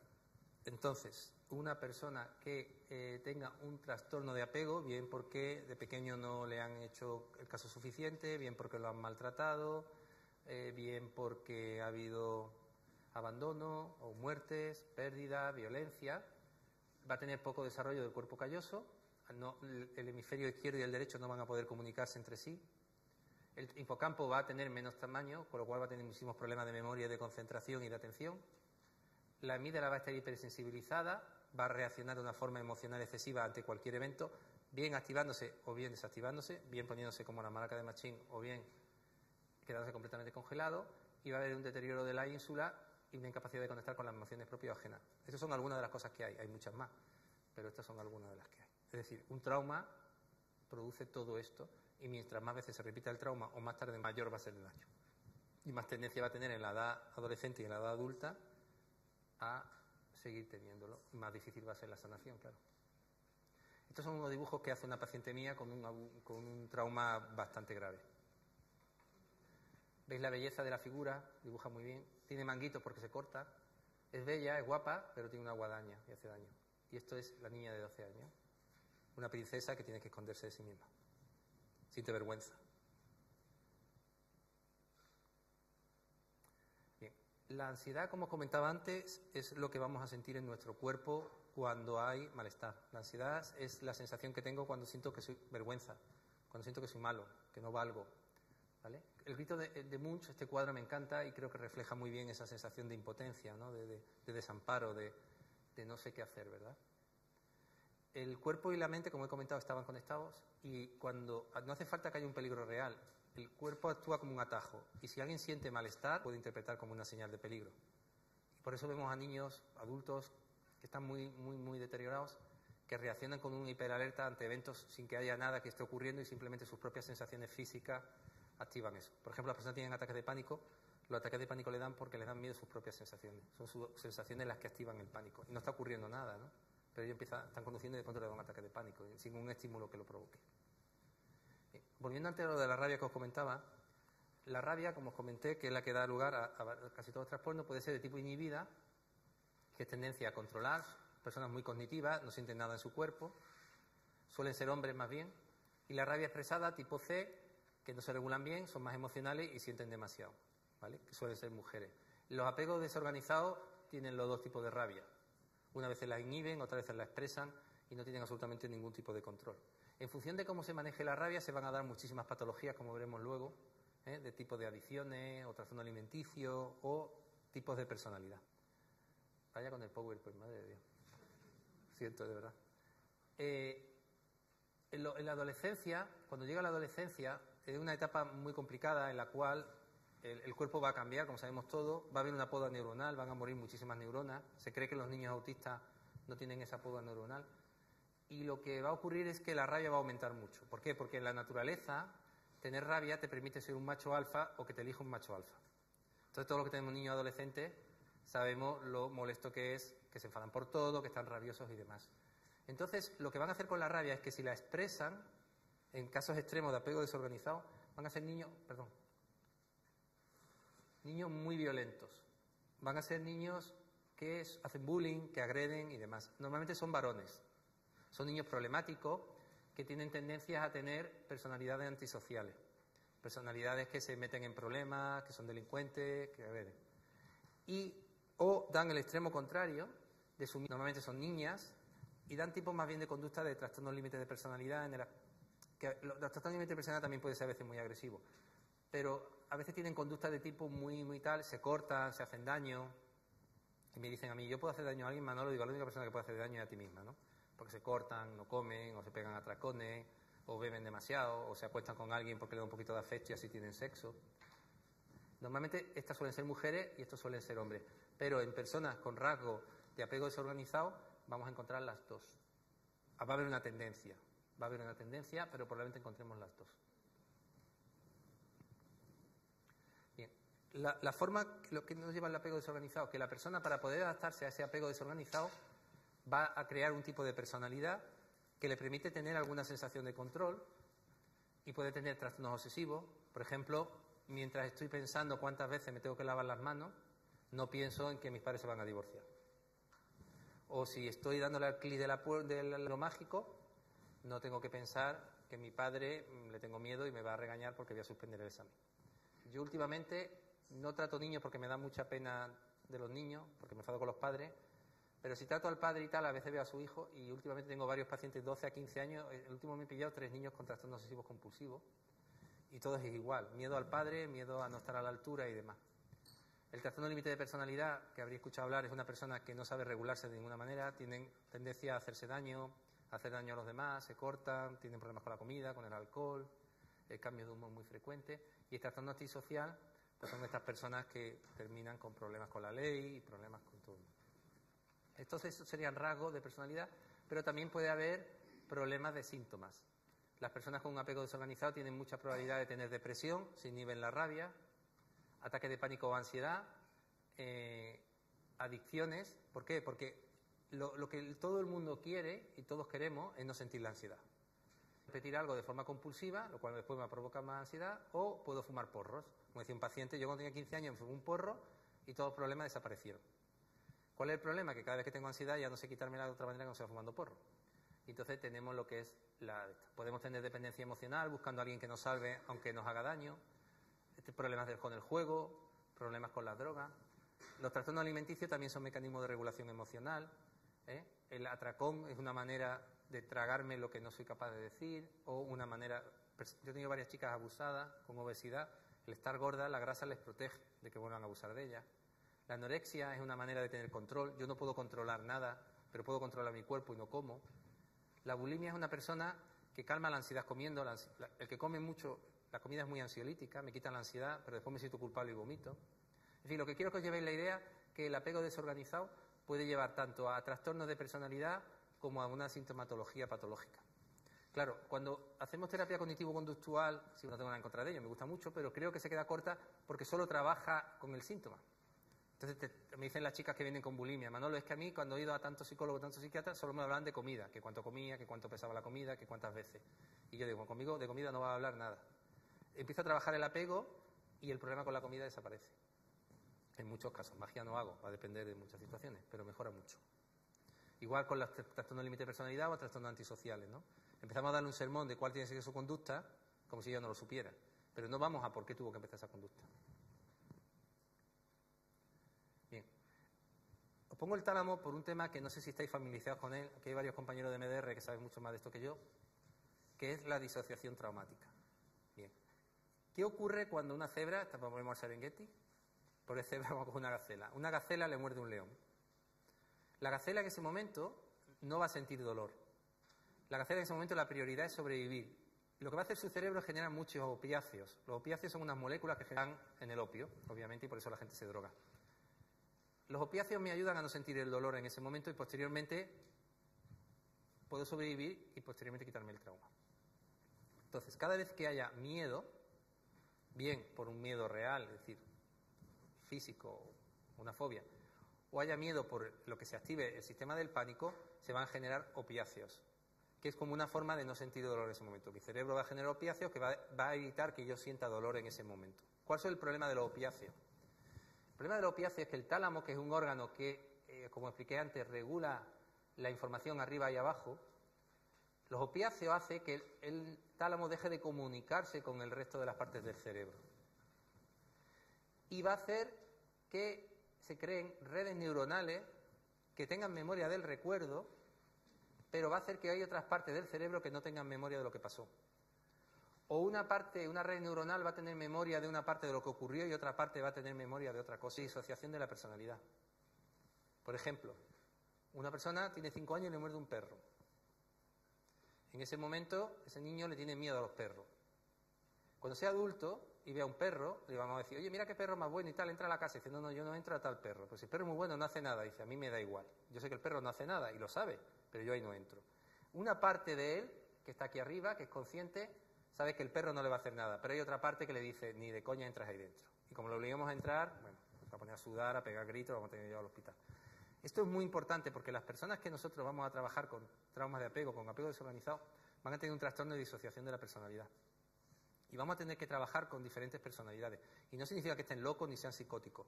Significa que van a tener redes neuronales que van a estar en diferentes estados. Y que van a tener diferentes activaciones en función de diferentes circunstancias. Bien. Entonces, cuando se produce el trastorno de pánico, se produciría una pérdida en el apego, una ruptura en el apego, se produce miedo. Intento activar una motivación de lucha-defensa, pero si no puedo ni huir ni defenderme, entonces lo que se produce es la disociación traumática. La disociación traumática puede ser a nivel de personalidad, por ejemplo, tengo miedo a los perros, aunque sé que los perros no hagan nada. En casos muy graves, como una chica que yo tenía abusada a los 4 años, bueno, aquello era un caos. Tenía una parte que estaba muerta, otra parte que era el abusador que estaba dentro de su cabeza. Yo le decía, tú sabes que eso no es real, ya lo sé, Manolo, pero yo lo siento como si lo fuera. Partes infantiles que lloraban, bueno. O una disociación que se llama somatomorfa. Por ejemplo, no siento partes de mi cuerpo o siento excesivamente algunas partes de mi cuerpo. Siento que mis manos no son mías. O siento calambres constantemente y no puedo evitarlo. O tengo tics constantemente y no puedo evitarlos. En función de cómo fue el trauma, tendríamos lo que llamamos estados del ego. Todos tenemos estados del ego. Si dentro de un rato me veis comiendo un cocido madrileño que me voy a pegar a mi salud, porque, pues seguramente no seré el mismo que estoy ahora, me veré allí comiendo como un gorrino. La disociación primaria es cuando te es traumático, como por ejemplo me dan miedo los perros. La disociación secundaria ya es más grave, ya empezamos a tener amnesia disociativa, ya no recuerdo lo que pasó, y la disociación terciaria es casos muy graves. Y muchas de las personas que son adoptadas o tienen traumas de apego severos van a tener esa disociación terciaria. ¿Qué vamos a encontrar? Vamos a tener personas que tienen partes conscientes, que saben lo que tendrían que hacer en la vida diaria, pero cuando hay algo que activa el miedo o la alerta, van a tomar el control partes inconscientes. Y después se van a arrepentir, o van a llorar, o se van a culpar, o te van a pedir perdón. Pero es que no son ellos, son partes emocionales que han tomado el control, que ellos no pueden regular, porque nadie les enseñó a regularlas cuando eran pequeños. ¿Vale? Tendríamos lo que llamamos la parte aparentemente normal, que está centrada en las tareas de la vida diaria, y las partes emocionales que están relacionadas en la defensa y en la supervivencia. Me dice Javier que vaya un poco más rápido, así que... No, está bien, tiene razón. Lo digo porque no. Bien. Esto es un dibujo que me ha hecho esa chica de antes, que me lo mandó el otro día, y me dice, Manolo, yo me siento así. Se mira el monstruo. Eso es lo que ella ve en el espejo, un monstruo. Y digo, pero tú sabes que no eres ella. Dice, ya lo sé, pero yo me siento así. Este monstruo le hace hacerse daño. Este monstruo constantemente la culpa, constantemente le habla mal, la insulta, le dice que no vale nada. ¿Vale? Esta chica, la única persona que puede hacerle daño es a sí misma. Yo le digo, estos dibujos son fantásticos, si no te importa los voy a llevar a mis charlas o para el libro que voy a publicar próximamente. Y me dice, Manolo, como tú quieras, pero son una mierda, no valen nada. Digo, yo no lo veo así, dice, pero yo sí. Dibuja espectacular y además, sobre todo, expresa, ¿no?, cómo se siente, que es este monstruo en el espejo. El libro más importante sobre disociación, que se llama Un extraño en el espejo. Y así es como esta persona se ve, como un monstruo. Cuando esas partes se crean, se van a crear partes que están en el control. Son partes que intentan proteger a esa persona y que van a hacer que sean agresivas, bien con los demás o bien con ellos mismos. Bien son partes de... Yo introyecto, meto dentro de mí la personalidad del abusador porque me daba mucho miedo, pero yo lo sentía muy poderoso. Que están todo el rato machacándome. Eres una mierda, eres una golfa, eres una gorda, no vales nada, no me extraña que se rían de ti, ¿para qué vas a hacer eso? Y partes que van a tener mucho miedo a relacionarse con los demás porque van a tener mucho miedo a que me vuelvan a hacer daño. Porque las personas que más quería fueron las que más daño me hicieron. Y también vamos a tener partes frágiles, que son partes que las partes controladoras intentan proteger, que son partes de grito de apego, por favor, cúrame, cuídame, quiéreme. Son partes infantiles, estas personas escuchan niños llorando dentro de su cabeza. Son partes que tienen miedo a hacer cualquier cosa, sobre todo lo relacionado con enfrentarme a los demás, a la mirada de los demás, y que están relacionadas con la vergüenza. Y volvemos al apego, al modelo Park-Cube, y vemos aquí cómo encontramos partes que tienen pérdida del apego, que quieren recuperar el apego, que son esas partes infantiles heridas, partes que tienen miedo, que también son tal, partes que tienen la rabia, que si la rabia va hacia adentro van a ser partes controladoras, que machacan a la persona, si van hacia afuera, machacan a los demás, partes relacionadas con la culpa, que son perfeccionistas, machaconas, críticas, y partes relacionadas con la vergüenza, con el no valgo, soy defectuoso. Este es el caos que dentro de la cabeza tiene un niño o un adulto con un trastorno de apego y con un apego desorganizado. Las partes pueden estar relacionadas con la vergüenza en función de que la vergüenza sea atacar a otros o sea atacarse a uno mismo. La culpa, igual, puede llevarme a atacarme a mí mismo o atacar a los demás. Si culpo a los demás y soy perfeccionista, pues tendré narcisismo. Si me culpo a mí mismo y no hago nada, pues tendré depresión. En fin, aquí tenemos mucho juego para poder trabajar con estas partes. Y partes asociadas también a la rabia, que puede ser que esté agresivo, que tenga adicciones, que me sabotee, que me autolesione o que tenga, por ejemplo, trastorno obsesivo compulsivo o adicciones. Es decir, la rabia puede ser una rabia fría, parasimpática, es una rabia que meto hacia adentro, me congelo, pero que me va a hacer, por ejemplo, que tenga o que me fume porro o que me tome heroína. Mientras que también puedo tener una rabia que va hacia afuera y que agredo a los demás y tengo un tipo de adicción, pero de tipo agresivo. O sea, le pego a mi abuela para que me pague el dinero de la droga. Y volvemos otra vez a las estrategias de regulación emocional. Es decir, las patologías que vemos en la consulta son mecanismos de regulación emocional que la persona ha creado para tratar de sobrevivir a ese malestar, a esa ansiedad que ha tenido, que pueden ser de tipo personalidad o pueden ser de tipo tal. Si no vamos a la causa, si nos quedamos en el síntoma, a la persona podremos ayudarla muy escasamente. ¿Por qué? Porque mutará. Le quitaremos una obsesión y creará otra. Dejará una droga y se meterá en otra. Terminará con una pareja tóxica, pero volverá con otra. Porque no le hemos arreglado la fuente del problema, le estamos arreglando la solución. Yo le digo a la gente que si tienes fiebre y te doy una aspirina, si tienes una gripe a la semana estarás bien, pero si tienes el tifus a la semana estarás muerto. Entonces el médico te explora y ve cuál es la causa. Nosotros los psicólogos tenemos que ir a la causa, no al síntoma. Podemos ir al síntoma, claro, de hecho la mayoría de los psicólogos lo hacen, pero en mi opinión fallamos en poder llegar a una solución. Bien, cuando yo hago terapia, yo siempre le digo a mis pacientes que para mí una terapia es como en la Divina Comedia, ¿no? Cuando Dante está perdido en el bosque y se encuentra Virgilio, y Virgilio lo acompaña por el infierno y por el purgatorio, y lo acompaña hasta el paraíso donde lo abandona y se va con Beatriz. Nosotros vamos a ayudar a esa persona a viajar a través de sus miedos, porque no puede ir solo. Y para conseguir eso tenemos que tener lo que llamamos la alianza terapéutica. Es decir, tiene que haber una relación muy fuerte entre esa persona y nosotros. Porque si no confía en nosotros, no podemos hacer ese viaje. No va a poder entrar en sus miedos, no va a poder entrar en sus traumas, no va a poder entrar ahí. Yo tengo muchas pacientes jóvenes, me dicen, me gustaría haber tenido un padre como tú. Digo, pues mira, cámbiate con las mías que no quieren, ¿no? Esas personas necesitan sentir esa confianza en mí para poder entrar ahí en eso que tanto miedo le da. Yo soy una figura de apego de sustitución. Después la dejo como Mary Poppins, ¿no? Me voy volando y tal. En muchos casos van a ser esos padres adoptivos, o esos abuelos adoptivos, o esos amigos adoptados. Bien, cuando trabajamos en terapia es muy importante tener en cuenta esto, que es la ventana de tolerancia. Es decir, la persona puede estar hiperactivada, puede empezar ya a romper muebles, o se puede quedar congelada y no hacer nada. Y yo le tengo que preguntar, ¿cómo me llamo?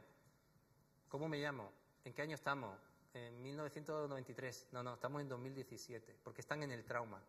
Y entonces cuidado con esto, porque muchas veces pensamos que las personas traumatizadas son las que son conflictivas o dan problemas. No, estas personas están igual de traumatizadas, pero están congeladas. Y el tratamiento es igual de importante, aunque diferente. Bien, os quería hablar muy someramente de tipos de terapias que yo hago. MDR es una terapia que trabaja con el trauma moviendo los ojos y que sustituye la fase REM del sueño. ¿Acordáis que os comentaba que la fase REM del sueño limpiaba el trauma? Lo que nosotros hacemos es hacer a la persona mover los ojos mientras recuerda el trauma y esa persona puede limpiar. Compañera de MDR, es experta en MDR y sabe como yo que es una terapia increíblemente eficaz. Hay que ser muy bueno haciéndola, porque si la persona está muy traumatizada podemos revivir el trauma, podemos retraumatizar. Así que mucho cuidado. Si buscáis a alguien que haga MDR, que sea un nivel alto y que esté bien formado. No es ninguna broma. El hipnoanálisis es una mezcla entre hipnosis y psicoanálisis, yo lo hago mucho, que es trabajar con esa persona yendo a las etapas infantiles a través de una pseudohipnosis. Puede ser con un trance profundo o con un trance más ligero. Es lo que llamamos regresiones a la infancia. Ayudamos a esa persona a volver a revivir situaciones de la infancia con una ventana de apertura emocional, en la cual la persona puede revivir eso, pero con los ojos del adulto y sobre todo con una persona a su lado que la está apoyando y la está acompañando. Terapias somáticas, que son terapias que trabajan con el cuerpo, que como os comenté antes, el cuerpo va a guardar memoria del trauma y también son muy importantes a la hora de trabajar con esa persona. Que aquí hay un maestro, yo creo que la persona que más sabe de España de neurofeedback es un compañero que está aquí al fondo, Rafael Cabeza, que hay que hacerle publicidad. Esta es mi hija aquí en el sillón, perdón. Ay, no, Javier se me ha ido. ¿Cómo vamos al final? Bájate ahí. Yo creo que si bajas por el lateral llegas. ¿Por el lateral? Aquí, al otro lateral. No, el otro, Javier. ¿No ves el otro lateral? Ahí. Dale a la penúltima esa, 59. Y no análisis, perfecto, ya está. Entonces, el neurofeedback, que lo estamos utilizando mucho, que yo creo que en el futuro las neuronas se comunican de dos maneras. Se comunican bien por química, lo que hacen que son los neurotransmisores, y cuando vais a un psiquiatra o un médico os da una pastilla que cambie esos neurotransmisores, la forma de comunicarse, lo que ocurre es que tienen el inconveniente de que tienen efectos secundarios y crean dependencia en muchísimas personas adictas a la medicación, mientras que el neurofeedback lo que hace es que trabaja con las corrientes eléctricas. Las neuronas también se... Entonces lo que hacemos es que trabajamos con la electricidad del cerebro. Entonces ponemos al niño o a la persona adulta a ver una película. Si las ondas cerebrales no son adecuadas, la película no se ve bien. Como la persona quiere ver bien la película, empieza a regularse y entonces aprende a regularse. El inconveniente de neurofeedback, que son bastantes sesiones, de 10 a 20, hay que ir a la consulta, es más caro, pero no tiene efectos secundarios, y no crea dependencia. Y esto, bueno, es un poema kurdo que me encanta y que lo he puesto aquí, ¿no? Que lo podéis leer. La raíz de toda la salud está en el cerebro, el tronco del árbol son las emociones, las ramas y las hojas son el cuerpo, y cuando todas las partes trabajan juntas se producen racimos de flores hermosas. Y creo que eso es todo. Muchísimas gracias y espero vuestras preguntas. ¿Me voy a hacer así?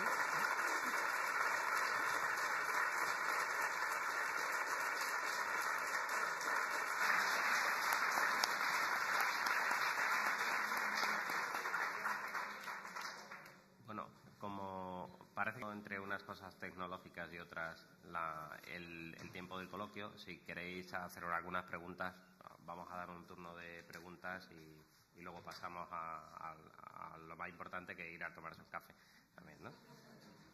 Entonces, si queréis, si alguien tiene alguna pregunta, que rompa el fuego directamente. Levanta la mano y le pregunta a Manuel.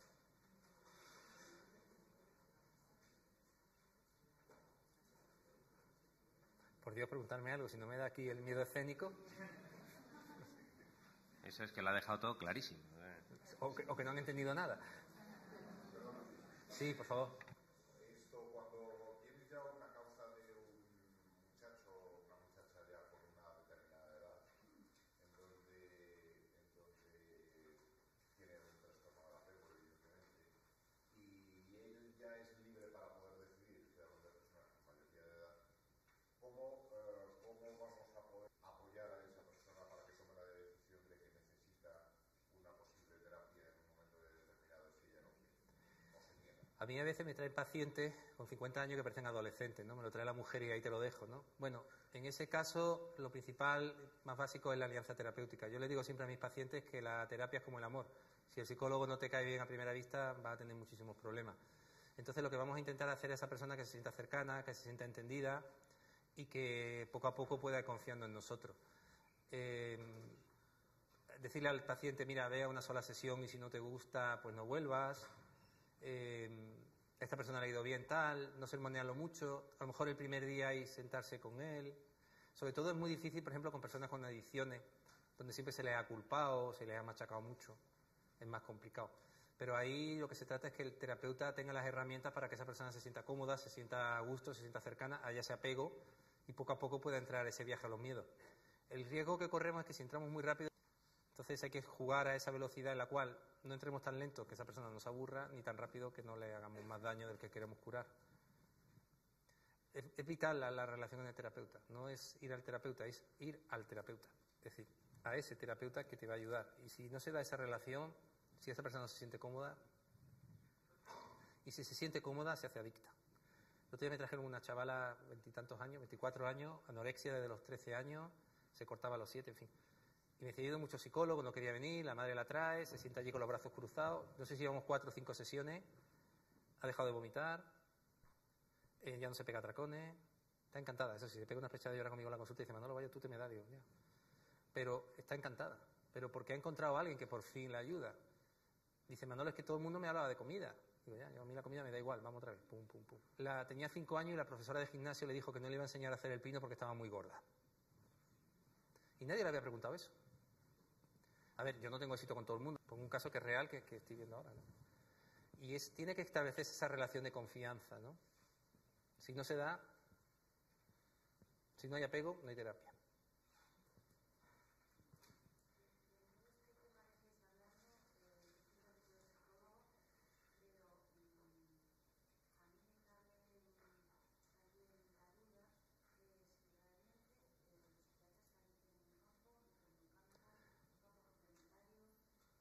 Claro, yo no soy psiquiatra, ¿vale? Y soy biólogo. Los psiquiatras, por supuesto. Psiquiatras, lo que pasa es que normalmente lo que están haciendo es medicar. La medicación creo que es fundamental, que es básica, pero hay que tener también cuidado cómo se medica y cómo tal. Es decir, a ver, claro, obviamente a mí me traen a alguien, yo le hago terapia. Si llevo a un psiquiatra, probablemente lo medique. Pero hay que tener mucho cuidado también porque la medicación en muchos casos está dando más medicación de la necesaria o hay otras formas. El psiquiatra... lo que va a trabajar más es con esa medicación. Los psiquiatras que son buenos también hacen terapia y sobre todo que son orgánicos. Por ejemplo, un psiquiatra es vital, el psicólogo ahí puede ayudar pero no puede hacer nada. Trastornos de psicóticos, trastornos tal. Personas que están muy desreguladas, por ejemplo, que vienen llorando, que no pueden estar en terapia, yo tengo que mandar al psiquiatra que las regule. Digo, te tomas unas pastillas y cuando estés mejor seguimos. Yo no puedo hacer terapia contigo. O están congeladas, ¿no? O están con crisis diarias. Es decir, el psiquiatra, claro que es fundamental. De hecho, lo ideal sería que el psiquiatra y el psicólogo trabajaran de la mano intercambiando información, lo cual no ocurre casi nunca. Pero vamos, yo los psiquiatras los admiro, ¿eh? Yo una carrera dificilísima de medicina, una residencia increíble, saben muchísimo. Lo que pasa, claro, si solo estoy en el modelo médico, pero bueno, como cualquier profesión, ¿eh? No sé si he contestado tu pregunta.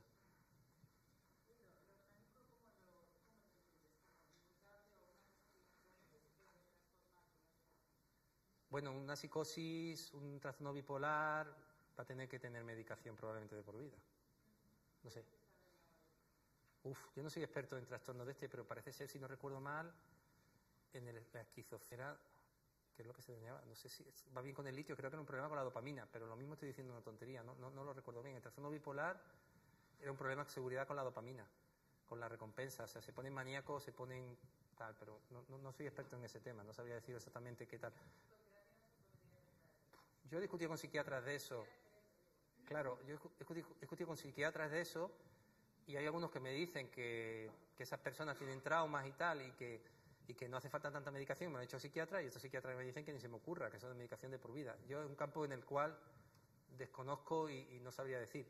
Sí sabemos que personas que tienen trastornos bipolares o tienen trastornos de esquizofrenia han tenido probablemente en su infancia un apego desorganizado o han tenido traumas. Y probablemente hay un desencadenante que provoca eso. Por ejemplo, muchos trastornos psicóticos son debido al consumo de droga. Pero también es cierto que una vez que se produce el brote psicótico, o si es fuerte o se produce varias veces, la medicación va a ser necesaria prácticamente el resto de su vida. Pero, insisto, se escapa de mi campo, se escapa de mi conocimiento y puedo... A ti. Sí.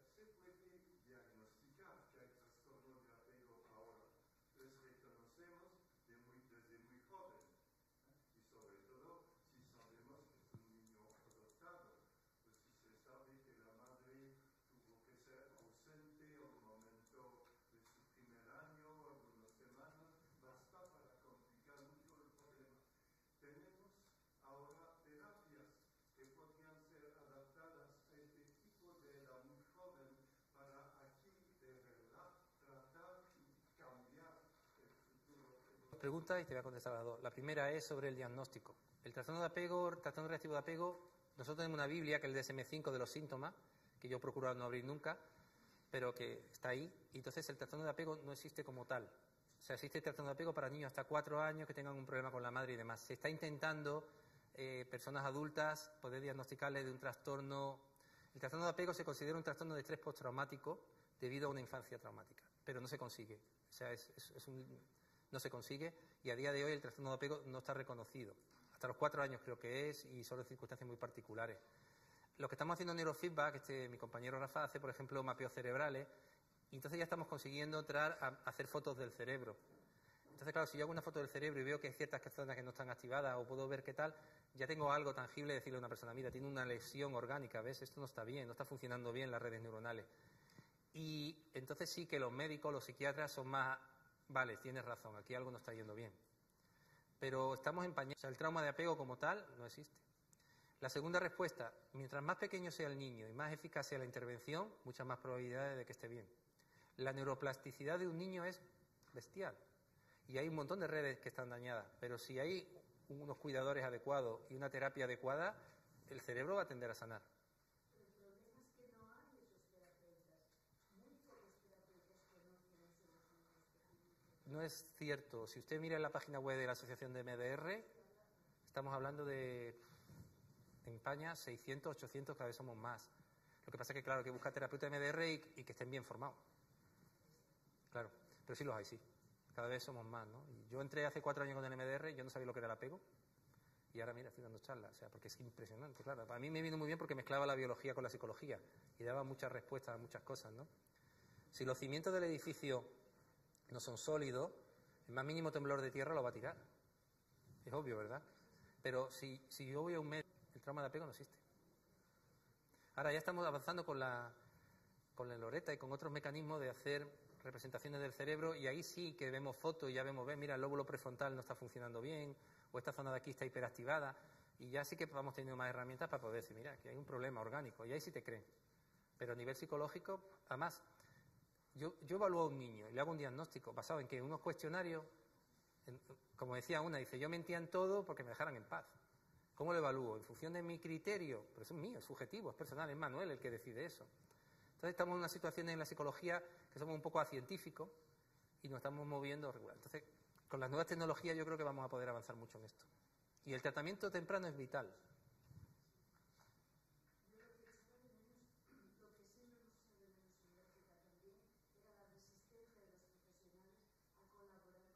Claro.